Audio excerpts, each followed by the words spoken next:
IPL മുന്നോടിയായി Kolkata night Riders കഴിഞ്ഞ ദിവസം അവരുടെ ടീമിലേക്ക് സിംബാബ്വേയുടെ ബോളറായ ബ്ലെസ്സിംഗ് മുസറബാനിയെ ടീമിലേക്ക് എടുത്തിരുന്നു. നേരത്തെ ബംഗ്ലാദേശിലെ ആഭ്യന്തര സംഘടനയെ തുടർന്ന് മുസ്താഫിസുർ റഹ്മാൻ ടീം വിട്ട ഒഴിവിലാണ് ബ്ലെസ്സിംഗ് മുസറബാനിയെ അവർ ടീമിലെടുത്തത്. എന്നാൽ അതിനുശേഷം ക്രിക്കറ്റ് ലോകത്ത് പുതിയ ചില സംഭവ വികാസങ്ങളാണ് നടന്നുകൊണ്ടിരിക്കുന്നത്. അത് ഏതൊക്കെയാണ് എന്ന് നമുക്ക് നോക്കാം.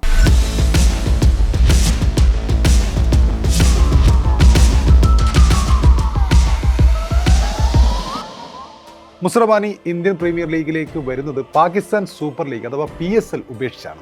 അതോടെ PSL ഉപേക്ഷിച്ച് IPL കൊൽക്കത്ത നൈറ്റ് റൈഡേഴ്സുമായി കരാറിലെത്തിയ ബ്ലെസ്സിംഗ് മുസറബാനിക്കെതിരെ നിയമ നടപടി സ്വീകരിക്കാൻ ഒരുങ്ങിയിരിക്കുകയാണ് പാക് ക്രിക്കറ്റ് ബോർഡ്.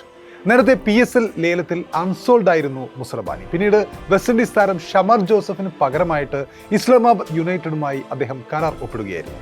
എന്നാൽ IPL നിന്നുള്ള ഓഫർ വന്നതോടെ PSL ഉപേക്ഷിക്കാൻ മുസറബാനി തീരുമാനിക്കുകയായിരുന്നു.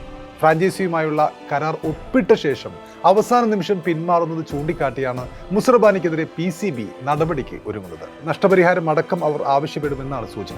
എന്നാൽ നമുക്കറിയാം PSLും അതുപോലെ ഇന്ത്യൻ പ്രീമിയർ ലീഗിൻ്റെയും പ്രതിഫലത്തിലെ ഭീമമായ അന്തരം നമുക്കറിയാം. നഷ്ടപരിഹാരം നൽകേണ്ടി വന്നാലും അതിനെ മറികടക്കാനുള്ള പ്രതിഫലം താരത്തിന് IPL നിന്നും ലഭിക്കുമെന്ന് ഉറപ്പാണ്. IPLിലേക്ക് എത്തിയതോടെ 100%-ലേറെയാണ് അദ്ദേഹത്തിൻ്റെ പ്രതിഫലം വർദ്ധിച്ചിരിക്കുന്നത്. ഇനി പ്രതിഫല കണക്കുകൾ ഏതൊക്കെയെന്ന് നോക്കുമ്പോൾ 1.1 കോടി പാക് രൂപയ്ക്കാണ് മുസറബാനിയെ ഇസ്ലാമാബാദ് യുണൈറ്റഡ് ടീമിലേക്ക് എത്തിച്ചത്. ഇത് ഏകദേശം 36.44 ലക്ഷം രൂപ ഇന്ത്യൻ രൂപ വരും. 75 ലക്ഷം രൂപയ്ക്കാണ് കൊൽക്കത്ത നൈറ്റ് റൈഡേഴ്സ് ഇപ്പോൾ മുസറബാനിയെ അവരുടെ ടീമിലേക്ക് എടുത്തിരിക്കുന്നത്. അതായത് ഏതാണ്ട് ഇരട്ടിയിലേറെ രൂപയുടെ വർധനയ്ക്ക് തന്നെ. അങ്ങനെ നോക്കുമ്പോൾ തീർച്ചയായിട്ടും മുസറബാനിക്ക് നഷ്ടമൊന്നും സംഭവിക്കുന്നില്ല എന്നുള്ളതാണ് നമുക്ക് ഇതിൽ നിന്നും കാണാൻ സാധിക്കുന്നത്. അപ്പോൾ ഇതുപോലെ കഴിഞ്ഞ വർഷവും ഇങ്ങനെ സംഭവിച്ചിരുന്നു. കഴിഞ്ഞ വർഷം PSLിൽ പെഷവാർ സാൽമിയുടെ താരമായിരുന്ന സൗത്ത് ആഫ്രിക്കയുടെ കോർബിൻ ബോഷ് IPL തുടങ്ങിയപ്പോൾ അവസാന നിമിഷം പകരക്കാരനായി മുംബൈ ഇന്ത്യൻസിലേക്ക് എത്തിയിരുന്നു. ഇതിനെ തുടർന്ന് പാക് ക്രിക്കറ്റ് ബോർഡ് ബോഷിനെ ഒരു വർഷം PSLിൽ നിന്നും വിലക്കുകയും ചെയ്തു. പിന്നീട് അദ്ദേഹം പാക് ക്രിക്കറ്റ് ബോർഡിനോട് മാപ്പ് അപേക്ഷിച്ചുകൊണ്ട് രംഗത്തെത്തുകയും ചെയ്തിട്ടുണ്ട്. മുസറബാനിയെ കുറിച്ച് പറയുകയാണെങ്കിൽ ഹെൻറി ഒലോങ്കയ്ക്ക് ശേഷം സിംബാബ്വെ ആഘോഷിക്കുന്ന പേസ് ബോളർമാരിൽ ഒരാളാണ് മുസറബാനി. ഈ ലോകകപ്പിൽ തുടർച്ചയായി മാൻ ഓഫ് ദി മാച്ചുകൾ അദ്ദേഹം നേടിയത് അദ്ദേഹത്തിന്റെ പ്രതിഭയെ തെളിയിക്കുന്ന പ്രകടനങ്ങളായിരുന്നു. ഒരു സമയത്ത് സിംബാബ്വെ സെലക്ടർമാർ എഴുതി തള്ളിയ താരം കൂടിയായിരുന്നു ബ്ലെസ്സിംഗ് മുസറബാനി. 2018-ൽ ശമ്പളം മുടങ്ങിയതോടെ ഖജനാവ് കാലിയായ സിംബാബ്വെ ക്രിക്കറ്റ് ബോർഡ് അവർ ആ സമയത്ത് ക്രിക്കറ്റ് ഉപേക്ഷിച്ചുകൊണ്ട് നോർത്താംപ്ടൺ ഷെയറുമായി കോൾപാക്ക് കരാർ ഒപ്പുവെച്ച മുസറബാനിയെ രാജ്യസ്നേഹം പറഞ്ഞുകൊണ്ട് ആ സമയത്ത് തന്നെ ആരാധകർ വിമർശിച്ചു. ഇംഗ്ലണ്ടിൽ പരിക്ക് വില്ലനായതോടെ മുസറബാനിക്ക് ഇംഗ്ലണ്ടിൽ താങ്ങായി എത്തിയത് വെസ്റ്റ് ഇൻഡീസ് താരമായിരുന്ന അവരുടെ മുൻ നായകനായിരുന്ന ജേസൺ ഹോൾഡർ ആയിരുന്നു. ഉയരക്കൂടുതലിൻ്റെ ഗുണങ്ങളും ദോഷങ്ങളും ആ ശരീരഘടനയിൽ നിന്നും എങ്ങനെ വേഗം കണ്ടെത്താമെന്നുള്ള തന്ത്രങ്ങളുമൊക്കെ ജേസൺ ഹോൾഡർ എന്ന അനുഭവ സമ്പന്നൻ എന്ന മുസറബാനിക്ക് പകർന്നു നൽകി. 6 അടി 8 ഇഞ്ച് ഉയരത്തിൽ നിന്നും പാഞ്ഞെത്തിക്കൊണ്ട് വളരെ മനോഹരമായി ഇരുഭാഗത്തേക്കും സ്വിംഗ് ചെയ്യുന്ന പന്തുകൾ അതോടുകൂടി മുസറബാനി എറിഞ്ഞു തുടങ്ങുന്നു. അതിൻ്റെ ഫലവും നമ്മൾ കണ്ടു. ഈ ലോകകപ്പിൽ തന്നെ മൈറ്റി ഓസീസിനെ ബ്ലെസ്സിംഗ് മുസറബാനി തകർക്കുന്നത് നമ്മൾ കണ്ടിട്ടുണ്ട്. ഇക്കഴിഞ്ഞ 2020 ലോകകപ്പിൽ 13 വിക്കറ്റുകൾ നേടി മികച്ച പ്രകടനമാണ് ഇദ്ദേഹം ഈ സിംബാബ്വേക്കാരനായ മുസറബാനി പൊക്കക്കാരനായ മുസറബാനി നേടിയത്. സിംബാബ്വെ സൂപ്പർ 8ലേക്ക് എത്തിക്കുന്നതിൽ നിർണായകമായിരുന്നു ബ്ലെസ്സിംഗ് മുസറബാനിയുടെ പ്രകടനങ്ങൾ. ലോകകപ്പിൽ ഏറ്റവും കൂടുതൽ വിക്കറ്റ് നേടിയവരിൽ 3ാമനായിട്ടാണ് അദ്ദേഹം ഈ ലോകകപ്പ് ഫിനിഷ് ചെയ്തത്. സിംബാബ്വെയുടെ വിജയ കുതിപ്പുകൾക്കൊക്കെയും ചുക്കാൻ പിടിച്ചുകൊണ്ട് നിന്ന മുസറബാനിയെ വാനോളം പുകഴ്ത്തിക്കൊണ്ട് ആ സമയത്ത് മുൻ ഇന്ത്യൻ താരമായ മുഹമ്മദ് കൈഫ് രംഗത്തെത്തുകയും ചെയ്തിരുന്നു.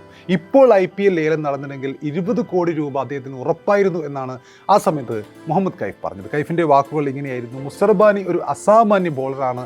വരും കാലങ്ങളിൽ IPL ടീമുകൾ തീർച്ചയായും അവന് വേണ്ടി വല വിരിക്കുമെന്ന് ഉറപ്പാണ്. പുതിയ പന്തായാലും പഴയ പന്തായാലും മത്സരത്തിൻ്റെ ഏത് ഘട്ടത്തിലും അവൻ അപകടകാരിയാണ്.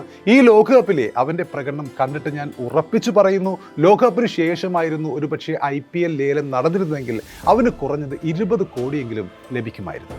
കൈഫ് എന്ന് പറഞ്ഞത് അങ്ങനെയാണ്. ശരിയാണ്. PSL വിട്ട് ഇവിടേക്ക് എത്തിയ മുസറബാനി ഈ സീസണിൽ മികച്ച ഫോം തെളിയിക്കുകയാണെങ്കിൽ, മികച്ച ഫോം തുടരുകയാണെങ്കിൽ തീർച്ചയായും വരും സീസണുകളിൽ പൊന്നും വിലയുള്ള താരമായി അദ്ദേഹം മാറുമെന്ന് ഉറപ്പാണ്. ഇത് 2ാം തവണയാണ് മുസറബാനി IPLിലേക്ക് എത്തുന്നത്. നേരത്തെ RCBയുടെ ഭാഗമായിരുന്നെങ്കിലും ഒരു മത്സരം പോലും കളിക്കാൻ അദ്ദേഹത്തിന് സാധിച്ചിരുന്നില്ല. 2017-ലാണ് അദ്ദേഹം രാജ്യാന്തര ക്രിക്കറ്റിൽ അരങ്ങേറുന്നത്.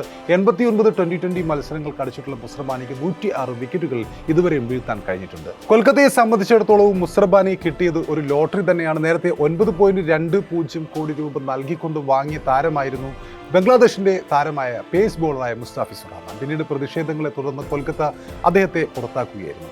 അപ്പോൾ അത്രയും പൈസയുള്ള 9 കോടി രൂപയ്ക്ക് 2.0 കോടി രൂപയ്ക്ക് വാങ്ങിയ ഒരു താരത്തിന് പകരം 1 കോടിക്ക് താഴെ മാത്രം രൂപ നൽകിക്കൊണ്ട് സമീപകാലത്ത് ഏറ്റവും മികച്ച പ്രകടനം കാഴ്ചവെച്ച മുസറബാനിയെ അവർക്ക് ലഭിച്ചത് ഒരു ഭാഗ്യം തന്നെയാണ്. അതുപോലെ മദിഷ പതിനന, ഹർഷിത് റാണ എന്നിവരുടെ പരിക്കുകൾ KKR ബോളിംഗ് നിരയെ അല്പം ആശങ്കയിലാഴ്ത്തിയ ഒരു ഘട്ടമുണ്ടായിരുന്നു.